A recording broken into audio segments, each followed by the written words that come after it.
And so we take a look at some of our stories for this particular Thursday morning. It is February 23rd of 2017, and here is what is going on in the state of Alaska.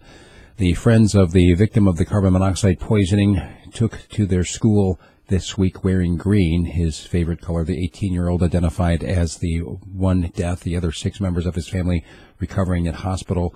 They say now that they believe that the cause of the deadly carbon monoxide exposure was the boiler in the garage.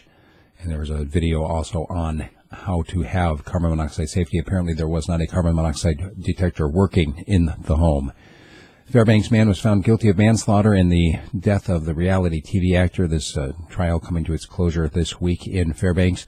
A lawsuit challenging Alaska's civil seizures in terms of the search warrants. They want to make sure that people don't have their stuff taken if they didn't do something wrong.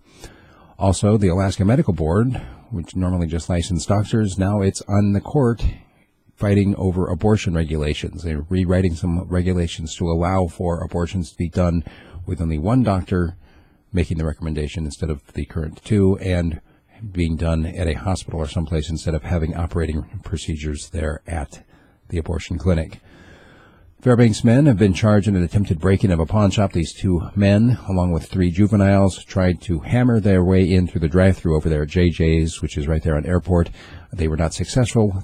2 men inside, employees, started shooting at them and apparently grazed them and hit them with minor injuries.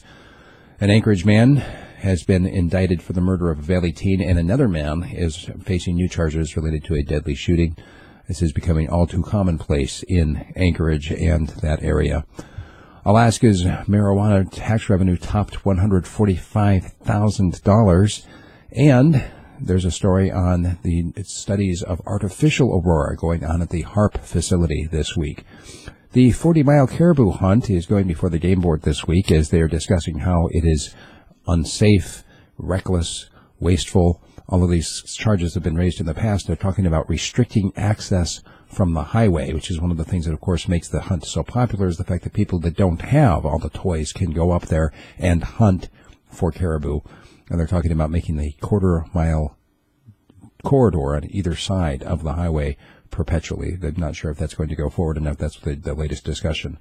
The Fairbanks North Star Borough Assembly is going to be discussing maintenance problems that is caused by private roads. Basically, they allowed for subdivisions to be created with private roads, and people inside those subdivisions are paying taxes for road service areas, and they're not getting the service because they're private roads. They aim to fix that at tonight's meeting. The fuel tax hike that they're talking about, tripling the tax, they're now talking about extending that so that it doesn't hit boom one year and boom the next like it currently proposal, but rather boom this year and then a year to adjust and then boom the other raise. Also, we've got a company still planning the flights over the Cook Inlet gas leak. It's still going on. Pipeline is still leaking a lot of gas. Part of the problem, of course, is that some of the gas is coming up under the ice. They can't see all of where the gas is. They're saying up to 310,000 cubic, meters? So basically a lot of gas still escaping on a daily basis. Then Anchorage taxi ordinance, basically that would have liberalized the number of permits, is now going to be up for a vote to repeal it. A lot of opposition from the current taxi permit holders. And lastly, there's a film being shown tonight over at West Valley showing the horrors of opioid use. It's one of those free things put together at West Valley High with a whole bunch of folks from the DEA to the high schools to the hospital involved to make sure people understand just how bad heroin use is. That's what we've got for our Alaska News today. If you like what I'm doing, please support me either through Patreon or by buying a direct subscription at radiofreespeech.com. And remember, there's always more stories that I have time for in the video that I do a full 30-minute version, including names and dates and more details. That is only emailed to my paying subscribers. So become a paid subscriber, and you also can get the 30-minute version of your news directly delivered to your inbox every morning around 5 a.m. That's what we've got, and we will see you tomorrow right here on radiofreespeech.com.